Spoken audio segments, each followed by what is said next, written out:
Hey everybody, welcome back to The Shift. For any new listeners or viewers, this is a dating, relationship, sex podcast and sometimes just a chat. But I just wanted to let you know that this is the YouTube channel version of it, and you can come here for all the future episodes. Full episodes will always be on the Patreon a week early, and bonus episodes as well. So Patreon is /The Shift Podcast, and please rate, review, all of that. And we'll be adding new segments. So I'm going to ask each guest what gives them the ick, what's their best dating advice, and if you have any advice you want or any scenarios that you want us to talk about in the podcast, we'll do that as well. If you don't, we'll read off some Reddit ones. But other than that, thank you so much and welcome to The Shift and welcome to the channel. Other things on the channel as well are stand-up, new and old. There'll be shorts as well.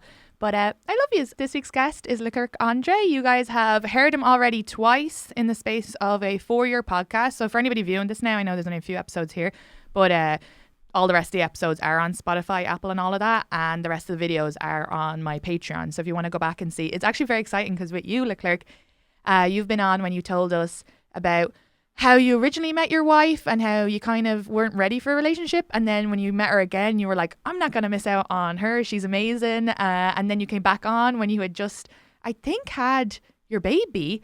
And now you're back on and you're about to have your second baby. Oh my God, it's like following. This is like as if there was like 3 books, okay? We are following your relationship. You are getting more and more successful. But also it's interesting because I feel like because you have a family now, so you've gotten a house and everything, but you're also like one of the hardest working comedians I know, because even though you are so super successful, you're also like trying to work for your kids. So you're like the only comic that I know that's working all of the clubs, killing it, and then is like, I'm getting up at 6 a.m. to drive a truck across the country, which is absolutely amazing. You're a great dad. Thanks. Yeah, I'm only having kids so I can be on the podcast again. That's every time. Yes. That's my strategy. You are... all of my friends from Ireland, like they just have a massive attraction to you. Sorry to rat any of the girls out. But every year on my birthday, we'll put up a picture and they're always like, there's our guy. There's our guy. And every time I'm like, he has a girlfriend. He is married. He has kids. Calm down. But they're all out of the country. So, which I'm pretty much sure if they also saw your wife, they'd also be like, there's our girl. Because she's you're like, your family is so beautiful. I've said this to you before, but it's like the family in a picture frame you buy. Like if I came over to your house and I just saw the pictures, I would think it was like a house that was being shown, and that these aren't that's not the real family. You're like the most beautiful. You're both so tall. Your daughter's gorgeous. Yeah, thank you. That's very kind of you. Yeah. And obviously lovely people as well. Yeah, on the inside. We're not so bad on the inside too. Your wife is amazing because I remember when I saw her just after you had what's your daughter's name again? Maya. I was thinking, but then I was like, don't fuck this up. Don't say the wrong name. Just ask Katie. Maya, what a beautiful name. But when I saw her just after she'd had Maya, and she's like snapped right back, and then she's just like, yeah, I just did a little bit. And even before, she was like working in a bar and a full-time teacher, like also very hardworking, and just like killing it. Yeah, my wife's a hustler, man. Yeah. She works so hard. She's where I get my like work ethic from now at this stage of my life, because when I first met her, she was working like 3 jobs. She was bartending, she was teaching full-time, she was babysitting whenever that came up, and she was just like working her ass off. And I was like just doing comedy full-time for a long time, and then like things got serious. We got married, we started having a family, and this is like during the pandemic, so I was like, man, she was hustling so hard, let me hustle harder. So I picked up a day job just so I can like make sure that we had like good insurance, a nice pension, all these things. And then while I was doing that, like my comedy career like kept getting better and better. So it's just been like one of the things where I draw so much inspiration from her, because she's such a hard worker and she's so driven, that now it's like it's kind of like a competition with myself. I'm like, nah, she can't outwork me. I'm gonna be the hard worker in this family. So it's great. That's so funny, because I feel like that's a bit definitely in my family. I don't know if it's like an Irish thing, but a big part of like your being good or having a good identity, definitely part of my dad's identity, because he's like a superintendent. I'm gonna say the wrong thing and he's gonna get mad at me, but like I think he's the boss of a county, and then he also grows his own vegetables. He also breeds horses. The man doesn't know how to relax. So like my big thing was always having to like work so fucking hard that if I actually was with someone who worked harder than me, it would give me an identity crisis and I would probably burn myself out.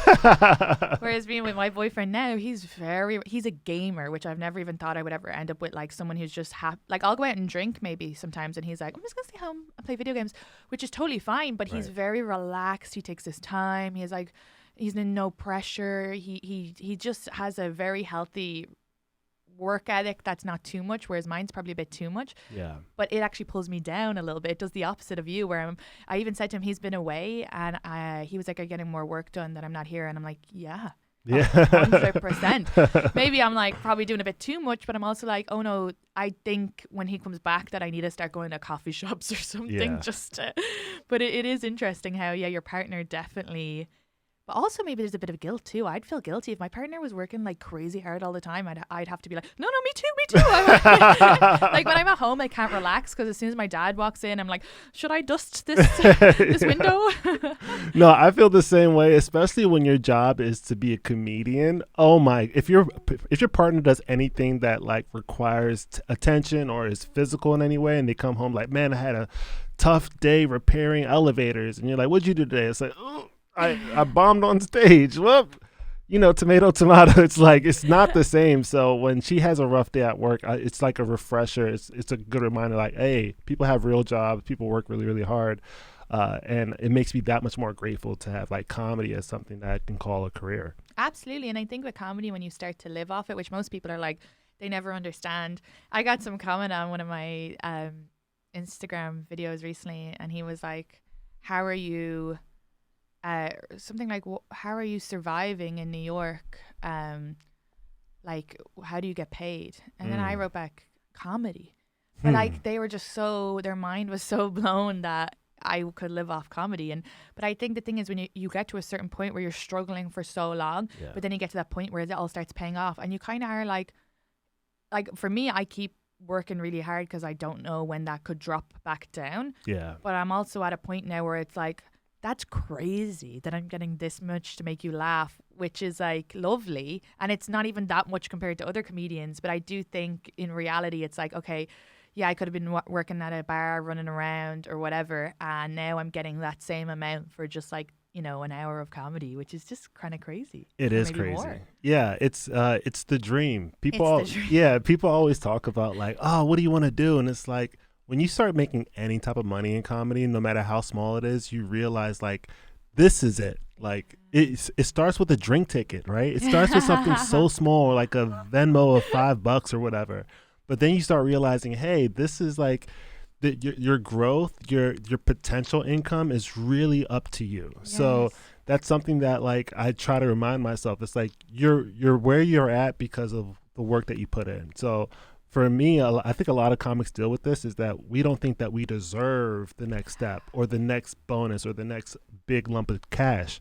But once you start believing in yourself, it's like, oh no, if so-and-so can do it, I can definitely do it, right? Then like you'll start getting, I remember when I first started getting like real money in comedy, it felt like I was cheating. Yeah. Right? You ever get paid for something that's like, oof, I don't know. I even find that with like, now that I've been headlining, I kind of feel like, especially more with me, I do a lot of one-nighters. Yeah, oh yeah. So it's not even club-based. You heard? No, I'm Does that sound like I'm slutty?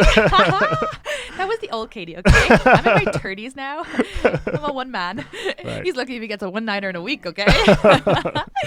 But so for the listeners, like a one-nighter is sometimes you'll just go to a place, do your headline, and you make like a kind of a deal with the room. Right. And so it's very different to a club, where a club has a set pay for opener, which this thing, I always feel like it's not also great what they pay so I feel there's a lot of guilt for me, and I'll be like, okay, but I'm getting this much, but I should really pay the opener this much. But then I'm like, no, this is my audience, and I'm doing an hour, and I have to always be like, okay, don't feel guilty into giving someone else too much either. But what I feel like I struggle a bit with that, whereas that's a bit of imposter syndrome too, because it's like, or also just because I did so many headlining gigs where they didn't pay me at all, but I was just so happy to get the experience that and now I'm paying people like, of course, a fair amount, but I'm still like, should I give them more? Should I get them a dinner? Should I do, you know? And I like start like being like, no, this is on me. This is, and then I'm like, okay, calm down.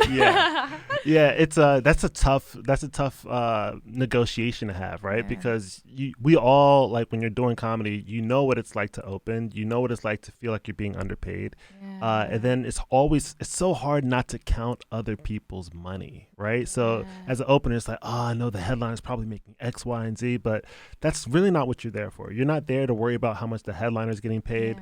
The only thing you should worry about is your performance and how it stacks up with everybody. If you're going to be competitive, don't be competitive about money. Be competitive about your performance. Like, yeah, and like it's important for us, I think. I'm one way, I'm kind of glad that I did learn, you know, not to be cheap either, because I feel like there is a mild, now that I'm like at the level of those comics who didn't pay, and I'm so grateful for the experience, but I'm also kind of like, okay, you cheap fuck. I see you. So yeah, but it was funny because my friend recently, she asked to come and open to a place, which I didn't actually technically need an opener. I could have just gone a local, but I was like, okay, yeah, come on. And then you know, so I had a certain rate I would pay, but I actually gave more because I knew that their flights, and then I was like, of course I'll cover the hotel and the taxis, because I would have been doing that anyway. And then I was like asking her, like, is this enough? I'm also going to video your, but even though it's so funny because she had asked and she wanted the opportunity, and I'm like, I'm also going to tape your set, I'm going to send it, it's going to be like really high quality. And it was just funny how you start to feel like, I don't know, you just want to make sure people are looked after. And that person was like, yeah, that's thank you, you're fine. And they got to do, and the promoter I was working with got to get them in other places. And that's the other thing, you have to remember that you're going to get taxed and all as well. So sometimes, like, I was paying people for years, not years, but let's say like 2 years at my monthly, or it turned into a weekly comedy show. I forgot that I would be being taxed on it, so I would pay everybody equally. And the first year it didn't matter because I didn't make enough. Like, I only made 600 or something, so it's kind of like, oh, whatever, it's fine. But then the next year the show turned into weekly, and I kind of forgot I hadn't learned that lesson, and I was becoming full-time on comedy, and I, you know, anyway, and I'm kind of fucked myself over, and I did again this year too. But anyway, but you're also like, it's also like one of my, I hate that because it's a show where people come, you know, transplants, they just don't make that much money, and so it's like I don't really want to cut off the 20%, and part of me is just like, whatever, I'll take the hit in the because I want people to. It's just a strange. But then it's like, oh, I'll make it back on other shows. It's just the comedy is hard to do when you're living your dream and you're happy and you have a lot of guilt for being alive. You know what it is? I feel like the trick with comics is that we're artists first, and then we have to wear this business hat, and that's where it gets tricky because, like, we have this responsibility, right? We want to put on a good show as a producer, right? Yeah. But now that you're a producer, you also have to think about the finances of the show and what's a fair thing to pay people. And it's just like, it's a foreign space to be in. And also, we've also been in the position of the other comics where it's like, man, I'm only getting $10 for this show. They must be making hundreds of dollars off of this show, and I'm only getting this. And it's like, you want to be the person who's going to right all the wrongs in comedy, but we truly can't. The best we can do is try to be fair to everybody. Yeah, what I do, especially when people do transplants, because the comedy club that's in, they don't make a lot of money, and so the split is quite bad, and then which I totally understand because it's like out of the way, but I've had that show there for forever. Yeah. So what I do now is when I group message people, I tell them the truth. I say, this is how much we make from it, which is like really hard to get to that point where we make any money. But I will split everything, and sometimes it's only for a coffee, and then sometimes it might be one of those good ones where like it worked out well that everybody did pay the $15 instead of like using the discount code, or enough people came, and I might be able to pay them 10 or 20. But I do say just a heads up, and then the day of I let them know how many people are coming so they can get an idea of it, so they know the financials straight away if they want to bail. And then I always say, do new material at it. So you tell them that? Yeah, I say this is something that I've started doing because I didn't realize my friend who has the same cut out at that show, a comic gave out to her for not getting paid enough, and then she had to explain. And then I was like, oh, okay, from now on I am group messaging. I'm putting that in the group message. This is, you know, the split, the percentage split, so that they know that I'm not like, because I think that comic was just kind of going with this, oh, it was $15 a ticket, blah, blah, not Yeah. really realizing she had a discount code, not realizing how much the club took straight away. They also And don't have like the type of bar that can bring in extra. they can't do a minimum. Right. It's not like New York Comedy Club or something where they can do a minimum. And Right. like if you produced a show at New York Comedy Club, oh my God, you make so much money. Potentially, yeah, for amazing. sure. Yeah. Yeah. I like when I had the Irish guys over, I was able to pay them $100 a set in just cash in hand because, and never mind, there wasn't Irish people over, but and it was only 50 people came, but there was a I think it was like a 70%, which was amazing, and then after taxes, and then I was able to make sure everybody got like at least $100, so that was like really amazing, and that's very hard to but anyway. No, it's people need to know this. Like that type of transparency is also very rare in comedy, where the producer is like, hey, this is how much we're making on the show.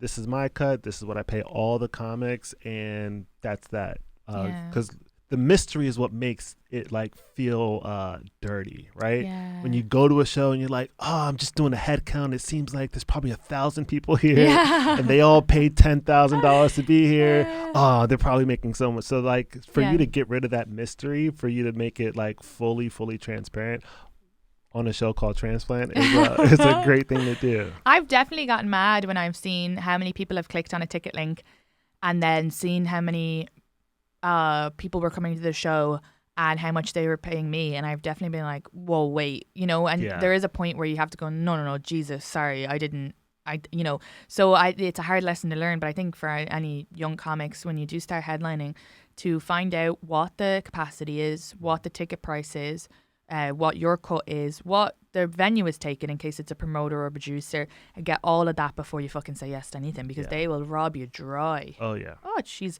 Anyway, let's get back to sex, dating, and relationships. Oh wait, I have I looked up a couple of Reddits that maybe we can read if we want. But I did want to ask you, because I've been thinking about this a lot, and it was so funny. It actually happened to me on the train over here. But like, what is your ick? And I'll give you an example of my ick. Okay. Is men with long nails. And so I was on the train, and I do think like I love when men give up their seat to women or older people, and me personally, there was an older woman on the train, and as soon as I saw her, I got up and she was like, no, and I think I didn't want to like question her independence or her whatever, so I was like, oh no, my back is really sore from sitting down, you'd be doing me a favor. So then she sat down. But that's a very Irish thing, like you're like, but I feel like I don't see that as much in New York. Right. And today there was like a lot of elder women standing up, and this guy jumped on and sat down, and I was like, you fucking prick. And then he was covered in paint, and I was like, I'm a fucking artist as well, and I used to be an artist, so I don't know why I had this like, oh yeah, you're gonna go paint after this. And then he took out his hand, and he had long nails, and then he started like sucking his finger. I can't. Oh my God. I literally I could not be with a guy if he had I could just he'd be like saying the loveliest things, and if I looked at his hands, I'd be like, actually I have to go, I don't so much care as a guy. I don't so much care about the length of the nails. Of course not. That's a very feminine thing to have long nails. But dirty fingernails, get the fuck out of here. Like if I ever saw a person, they look like they clawed themselves out of a grave. I'm like, what is happening? What are you doing? Were you buried alive? What's going on? Are you okay? Yeah. No, I have too many icks to name. I feel like I'm very particular about a lot of things. Most of them are like hygiene based. Yeah. But yeah, I have a whole lot of icks. But my biggest like relationship type of ick are people who this is gonna piss a lot of people off, but people who engage in arguments like in bad faith, like out the gate that they're not being earnest with whatever position that they're taking, they're just being disagreeable, and I just cannot deal with that. Yeah, I think that, that's so interesting. I think that happens a lot when someone's like recreating whatever trauma in their childhood, like very defensive, right? Or because I think in a relationship, if you say, because I've had to do this myself with Leland, if he's like, hey, can you do the dishes later? My automatic is like, does he not think I do enough? And I literally go, I do have this conversation in my head. I go, obviously not. You asked him to do the dishes. It's not a big deal. Yeah. And I do that work in my head. But that just comes from being like a kid where you're always in trouble for nothing. And it's like, he's not.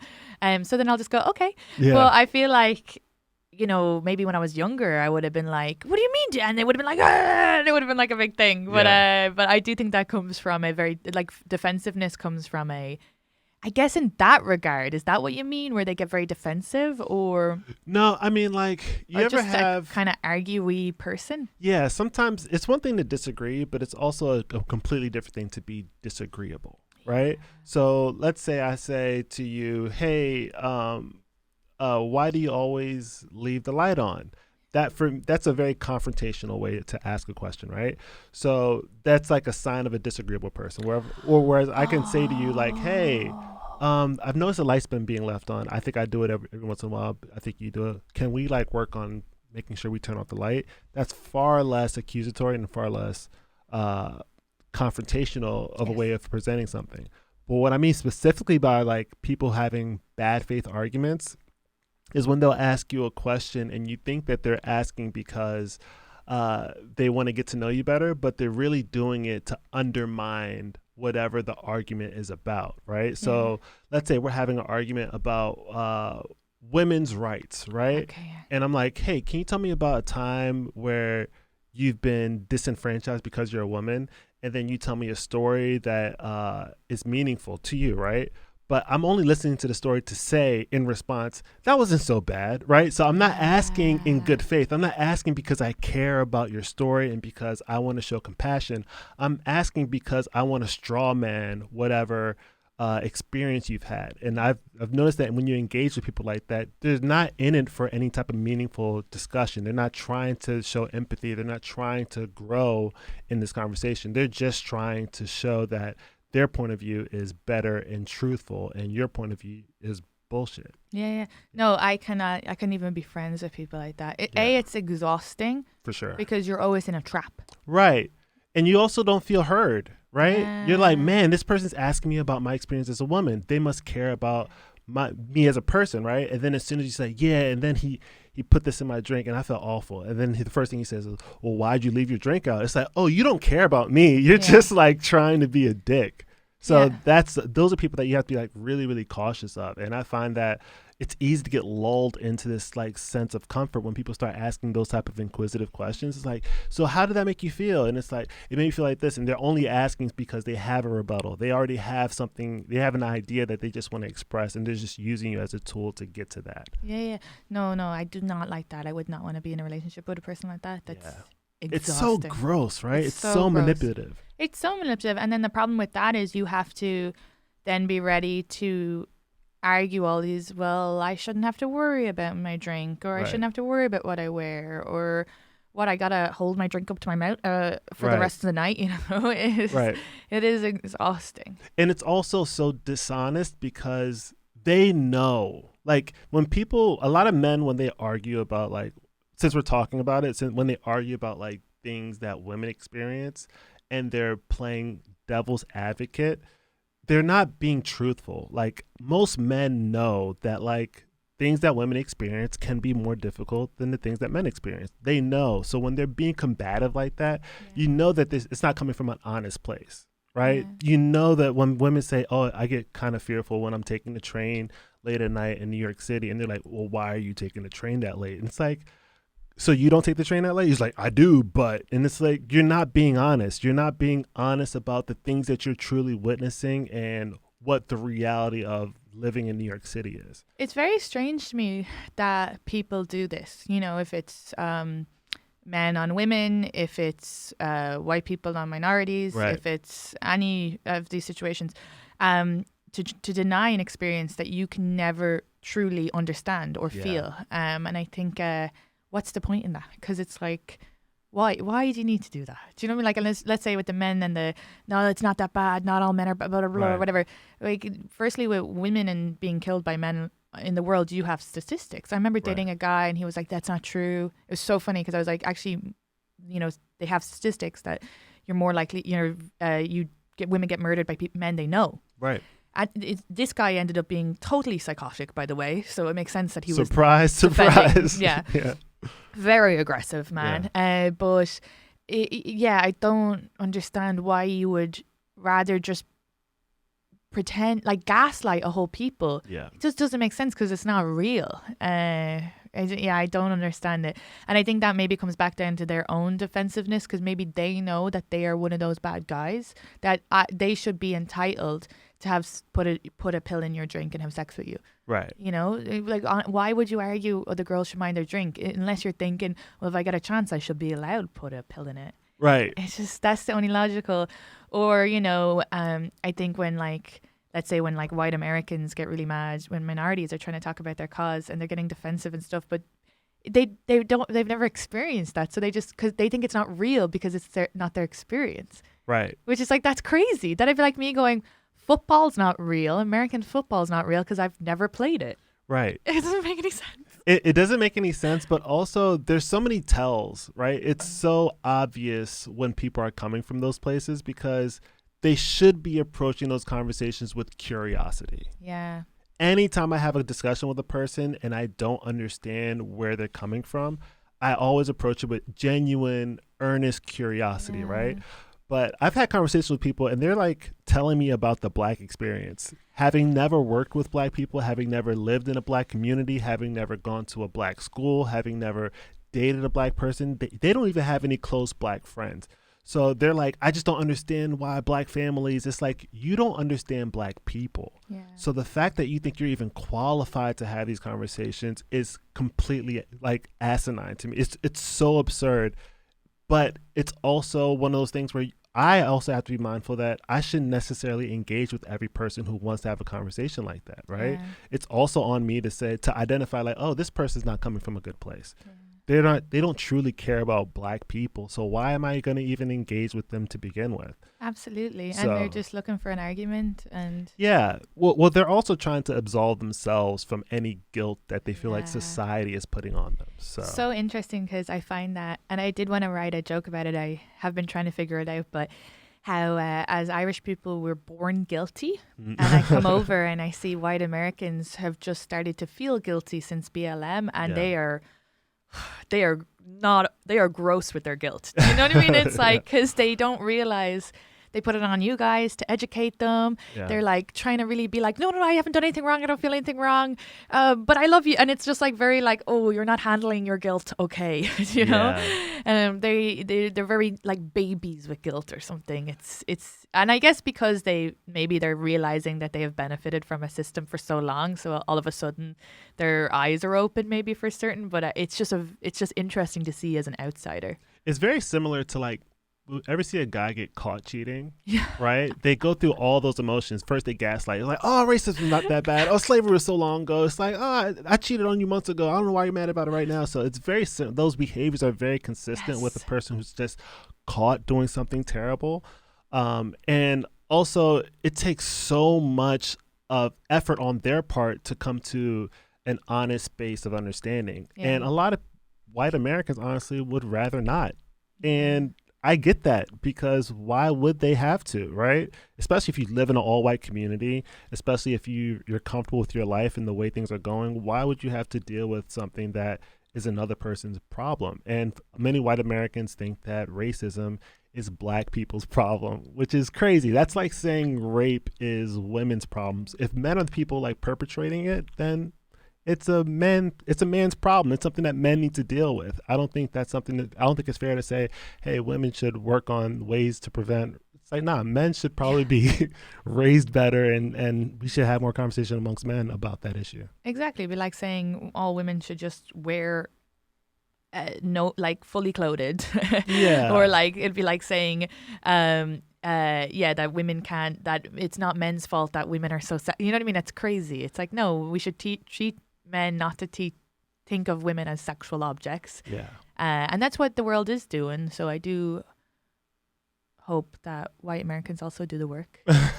We can hope. Yeah, because I mean, it's like, I think you're 100% right. Of course, if it's not in there, they're not realizing. But then, unfortunately, if they don't, then the problem's going to continue. And right. And I think there's probably poor white Americans who are feeling like, well, I didn't benefit. And it's like, if you think you didn't benefit, imagine the people who are benefiting underneath. Yeah, and I think that's what they're not. But there's a lot of propaganda. There's a lot of stuff. I must share an article in the description. I thought it was really good because it was white women. If you feel you know, that you were getting a lot of like shade or whatever or something. I can't remember what it was, but it was like the article compared to how you feel when you say all men.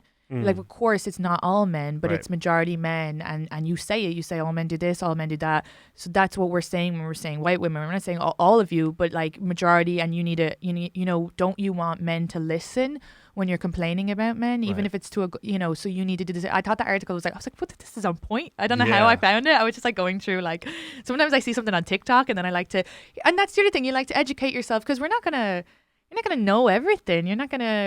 I can never understand it, but I can read people's experiences or try my best. Right. I think that you're a compassionate person. So I think it makes it easier for a person like you to lend your curiosity and lend your heart and your ears to issues that might not directly impact you. Or it could be lending your ear to things that you benefit from. And that's that might be tough for some people to have a real conversation about the ways they benefit culturally from things that oppress or disenfranchise other people.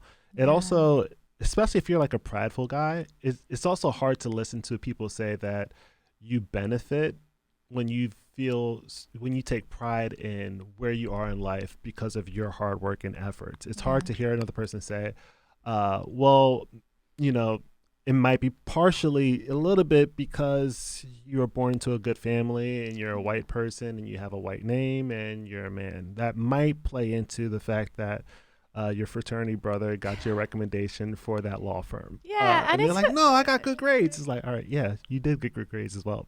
And it should be okay to just be like honest with that. Be like, you know, I'm still a hard worker, but yeah, of course I benefited. But I do get annoyed when Americans who are born here say we're all immigrants. And I know they're trying to say that to be nice to Native Americans, but it's like, it's actually, you're the same people who don't want immigrants getting into the country. Yeah. And they also don't mean that we're all immigrants. Yeah. I think that a lot of times when people say, oh, we're all immigrants, it's the same way people are saying like all lives matter. It's like, no, let's not group. We're talking about an immigrant issue. We're not going to pretend that we're immigrants when it benefits us and then say, hey, we got to secure our border when we don't want any more people coming in. And I feel like as well, there's like so many layers that they don't know about immigration. Like, okay, you might look at my friends who have a PhD and be like, oh, well, they're so lucky they got a PhD and they can come in here. They don't have a survivable wage. And secondly, they're actually not allowed work anywhere else or they'll lose their visa. So they're put in a weird position where they're doing things like science that could cure cancer one day, but they're actually not able to afford fully to be here, and then they're not able to bartend on the weekends. If they do it, they have to do it on the sly. So I think that the whole system needs to be better, but again, I don't understand it fully. So dictatorship won't work.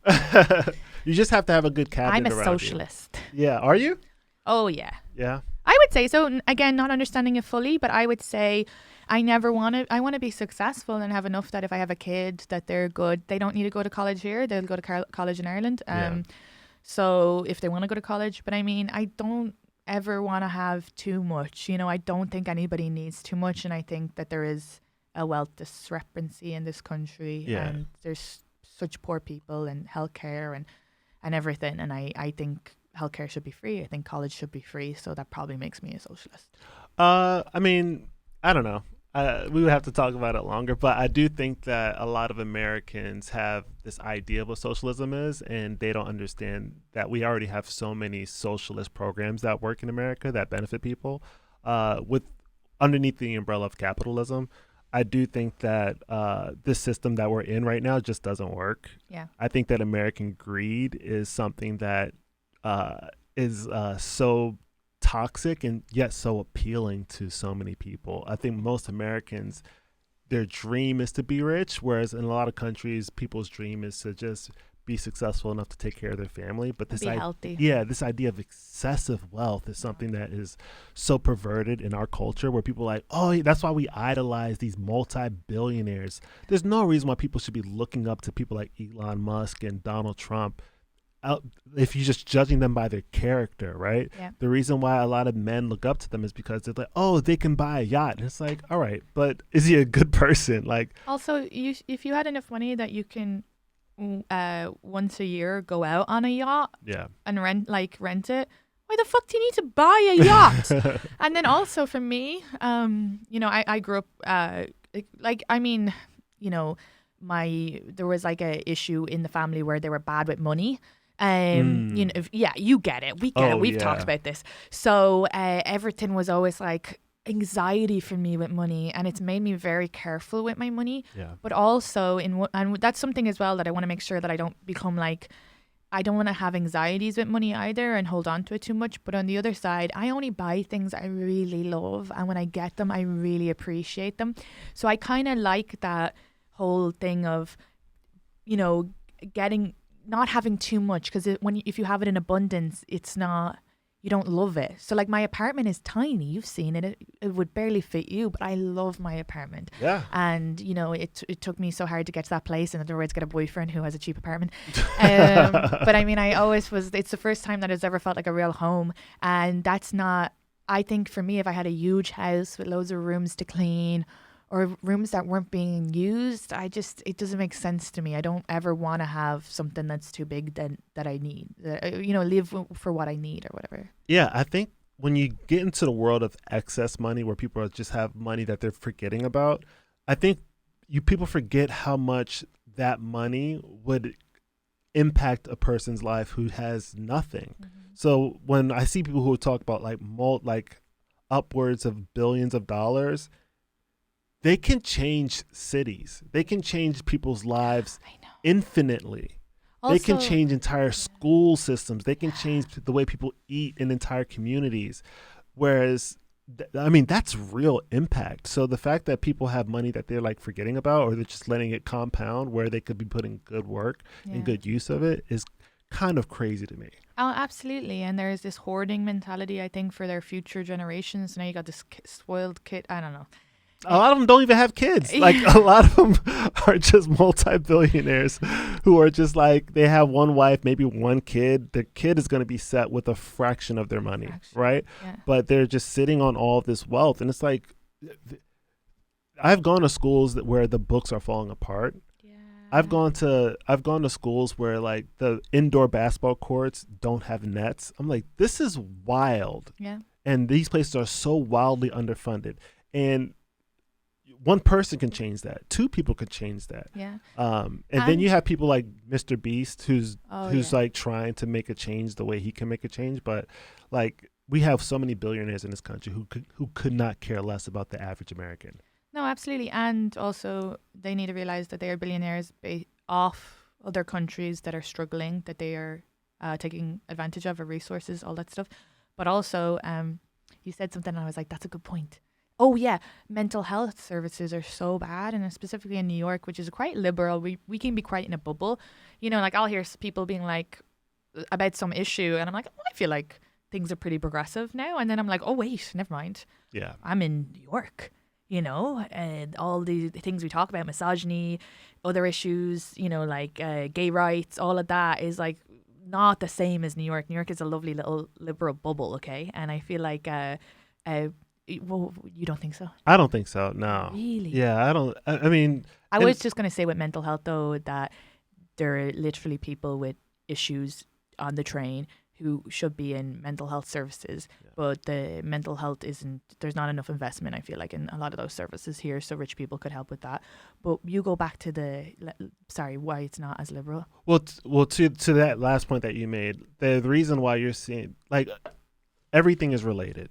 First of all, so when we talk about the homeless population in New York City, the reason why it's so closely tied into the mental health crisis that we're having in New York City is because they shut down all the facilities that were meant to take care of people who have these mental illnesses, and they just shut them down and let them loose on the city. So it's rare that you see a homeless person who's just like down on their luck. They're usually dealing with a drug issue. They're dealing with a mental crisis. They don't have the pills that they need. Or they're veterans, unfortunately. There's like so much compounded onto these people who are in these unfortunate situations. So that's one. I feel like when people turn their eye on the homeless population, they're turning their eye on the mental health crisis in New York City, and they're also turning a blind eye to the drug crisis that's happening here in New York City. So it's not something that, oh, if we fix homelessness, then, you know, everything will be fixed. It's like, no, this needs to be a multifaceted approach. A lot needs to happen for us to fix these issues.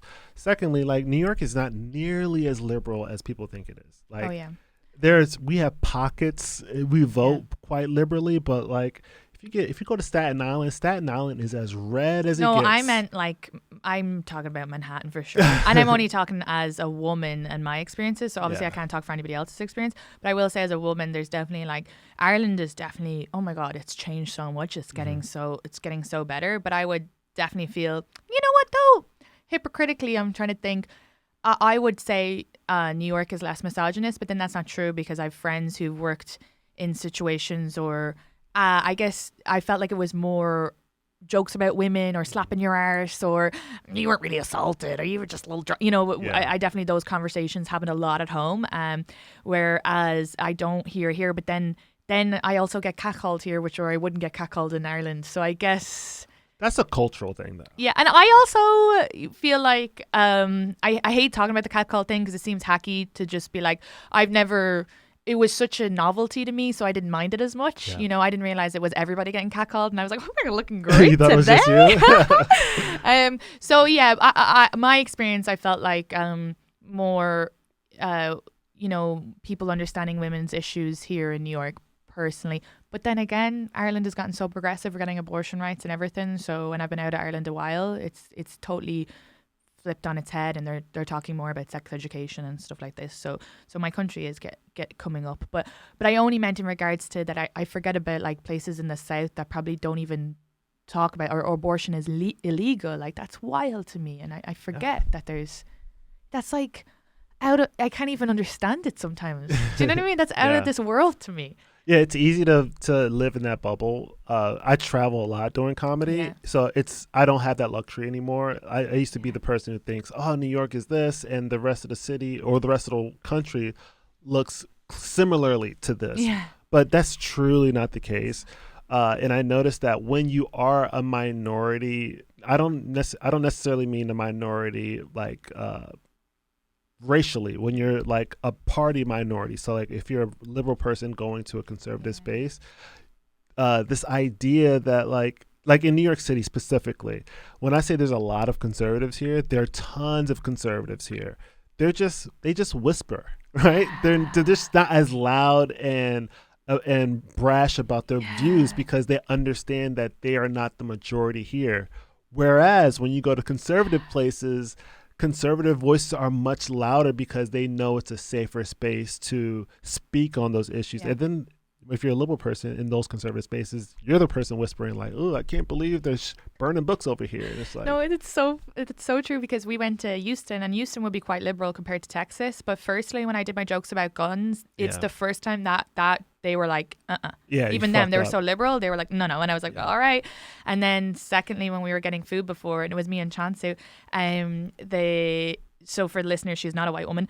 There was a group of guys, and now there were 2 white guys and 2 Latin men, and they were all four talking about like how they would love to execute Bernie, like all politicians should be taken out. And then hold on, the 2 white dudes and the 2 Latin dudes? And the 2 Latin dudes, and the Latin guy said something about how he's pro-Trump, and then the white guy said, I think we should execute them all.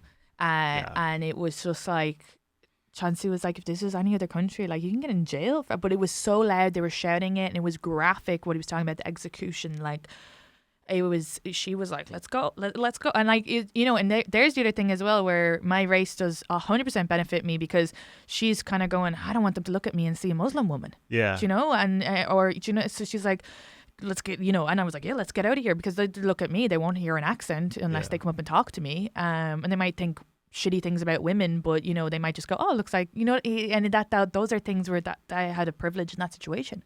Yeah. I mean, I kind of get jealous sometimes, because you are exposed to people's true behaviors and their true nature when it comes to race far more than the average black person is, right? So like when, like, you're going to see and hear things that are racially insensitive far more often than I will as a 6'6", 230-pound black person, right? But right, it's not often that people are like, hey, look at this. I'm like, come on, you're not going to say that in front of me. But you are in a privileged position, and whereas you get to hear and see stuff like that, and you're so much more informed of the realities of America's current condition. And Black people, oftentimes we speculate. We're like, oh, this person's probably this, and then we're also rudely informed by very overt confrontational racism as well. Yeah. So it's such a dangerous world that we live in, because I can't look at a person and be like, oh, that person's probably racist, right? But people can always look at me and be like, that person's definitely Black. It's a really good point to make, because I think what you said earlier, when white Americans are like, or white people in general, when they're like, I don't understand this, actually you probably understand it more because you've heard your uncle say that racist thing, or you've heard or whatever. So that's a really, really good point to make. And they think it's harmless. I think that's one of the biggest misunderstandings about how we view race in America. I see it as pure evil. I think when people are racist, they're like, you're an evil person, right? I think there's nothing more harmful to exercise against another person than that type of prejudice, right? Whereas a lot of people who have racist views, they just see them as like a preference. It's like, oh no, they look at racism the way many people look at ordering food at Chipotle. It's like, I just prefer white rice. And it's like, no, it's not a preference. It's actual hate. That it's is actual literally sinister racism, because you're basing a person off the color of their skin. It's sinister. It's like truly malicious. It's truly evil. And people just don't want to have that reckoning. They don't want to deal with that evil. And it's amazing, because oftentimes they're religious. It's like, you really think you're going to go to heaven and think it's just going to be like... Oh, the religion thing is wild, because you'll hear some things from extreme Christians, and you'll hear Islamophobia, and their complaints are, oh, well, women's... And you're like, what are you talking about? You've oppressed your own women. You also don't have sex before. You're like throwing all their beliefs when it's actually quite, you actually should be meeting on a level ground, being like, okay, we believe in a bigger force, and we both believe in no sex before marriage. Oh, look at us, what are you getting mad at them? When I was younger, I used to think that this is something that we could wait out, right? We could think that maybe it'll go away generationally, right? It's like, all right, our first generation was super racist, and then every generation will be a little less racist than that, but we're like, dozens of generations in at this point, right? From the conception of America. So as many generations have come and gone, and we're still dealing with racism. Not like it's like another thing. It's like one of the forefront things that we have to discuss in America every year, every day. It's something that never misses a day on the news, right? We're always talking about racism. But we're never fixing it. Right? We're just talking about it. There's no real concerted effort to fix it or to make changes. And I think that's because the reason there has been not enough progress with race is because we're still teaching and indoctrinating our youth to have these ideas that are just like, it's propaganda, and it's not true, and it's harmful. So we don't want to confront our history on race here in America. Like in Germany, you can't come up through school without having an understanding what Germans have done to Jews, right? Whereas in America... Which is really, I always, every time there's a German guy in the audience, because automatically when you find out he's German, Americans are like, boo, or like, I'm like, shut the fuck. I'm sorry. I'm like, they teach their history right. You guys don't. No, I like to call it like they're doing the work. It's like being in therapy, right? Germans are doing the work. They're in therapy. They're healing. They're doing what's supposed to be done. And they're also in good faith doing their best to repair and repay the ones who were hurt through that atrocity. Whereas Americans are like the complete opposite. We're like taking out African American history in our textbooks. We're doing everything we can to gaslight African Americans. Like, no, it was so long ago, and it's not that bad anymore. So it's the complete opposite of what you would think a culture would be doing to fix something if they wanted to, right? If they wanted to, if America really wanted to make change, we have all the resources, we have all the information to do it. Unfortunately, it's because it's going to become more and more difficult the more politically divided we are about the issue, because it's not just about race anymore. Now it's about race and party affiliation and who you're going to vote for, and do you like cops and do you not like cops. It's like a whole thing that's bundled up into this racial conversation. Absolutely. We have to go in a second. I do want to say one thing, though, that you said earlier about not having arguments with people. And I do feel like any of my friends who are not white, their big thing is exhausted educating people. And I the only experience that's not the same, but just for like relating, that I thought about when you said that, you know, when the guy who did something like sexually assaulty to me, my guy friend was like, you know, did you talk to him? Did you let him know? And I was like, he doesn't see women as equal. He doesn't see, why is that on me to educate him and to teach him that I am equal and that shouldn't have happened? And I already know from the way he treats women, the way he talks to women, the way he treats his own partner. So it's like that responsibility shouldn't be put on me. And I think, you know, that's from what I hear from my friends who are not white, that's how they feel. But they're dealing, that's just one situation, one experience as a woman with a man, because women are sick of having to educate men. And I think that you guys are dealing with that situation on a daily basis. For sure. Yeah, so it's exhausting. Yeah. And if he wanted to change, he would. Yeah, it's like, or it's also like you talk to him. So I said, you're welcome. You can say my name. You can say what happened. And you talk to him, because he's going to fucking listen to you. You think he's going to listen to me when he treats his own partner like shit? Yeah. How am I, you as a man, he'll feel embarrassed if you say it's wrong. So I had a situation with my friend who was not white, and there was a guy definitely being fucking, it was racist. It was like, no need for it. It was uncomfortable, and I only found out afterwards how he brought her up on stage. Because he kept saying he couldn't pronounce her name. It was like 11 times. I could hear it out of the corner of my ear, but someone was talking to me, and I kind of thought, should I interrupt him? But I don't want to be a white savior, you know. I don't want to make a big deal if that makes her more uncomfortable. Afterwards, she told me that he brought her up on stages, and now I had been headlining that night. We were just doing an extra show. He brought her up on stages. I don't know how to fucking say her name. Give it up for her. Yeah. So when she told me that, I say, how do you want me to handle this situation? Do you want me in those situations to say something to him? And she said, when he was saying my name, if that ever happens again, I want you to stick. I'm exhausted sticking up for myself. And I said, perfect. So I went to the manager for like, you know, not just for her, for myself too, because I was kind of like, I didn't know how to handle the situation at the time. And I was like, you need to talk to him, because, you know, firstly, I fucking got you guys a lot of money tonight. And secondly, that should never happen. And he was like, absolutely, I'm so sorry. Now, thankfully, the manager was not a white man either. Neither guys. One was Latin, one was black. Yeah. And they were like, we gotcha. Yeah. But like, it just, it was one of those situations where I didn't know what was the right course of action. And then she said, because another time someone was racist to my friend, and I said, what the fuck? And he grabbed my leg and said, don't. So I was like, okay. So it's like, but I think you have to take every situation, just ask, you know, for white people listening. I don't know, though. It's also hard there, maybe.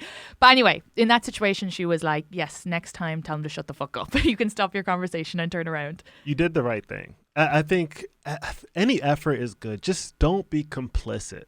Yes. Don't be complicit. And like, that's a big deal for women, especially because a lot of times, you know, when you stand by a person, whether you're married to them or if it's your boyfriend or whatever, it's kind of understood that you guys are together and you guys are going to stand together on issues. So like, Hitler was married. Like, terrible people have terrible spouses in their corner. Like, terrible people. So just don't be that person. Don't be complicit. If you hear a person say something terrible, you're just as bad if you say nothing. Yeah. And I truly feel that way. Yeah. And like, if it's your friend, ask, how do you want me to deal with these situations? Right. What do you want me to do? What would make you more comfortable? We do have to go because Pat is like, time is up, Katie. Make sure to follow Pat, and we always have his details in the description. Follow him to the home. Patreon. Follow him home. Cat call him. Equality. Where can people find you? What's your Instagram and your podcast? At Leclerc. At Leclerc Andre on Instagram, on TikTok. I think I am Leclerc or Leclerc comedian. I don't know. Nothing is uniform, but I have a podcast called Darkest Hour. Katie is on it, and she is the best and the funniest, and you guys should check that out as well. And we didn't get to our dating dilemma, but I will save that next week for the guests, or maybe I'll do it on the Patreon. Sign up to Patreon/The Shift Podcast. We did cover an ick though, so that's cool. Got the icks. Yeah, our ick is also fucking don't be an arsehole to other people. That's pretty much it. Okay, Yeah. The ick led into a very political conversation, Yes. and don't be gross and educate yourself. Yeah. And love you. Bye.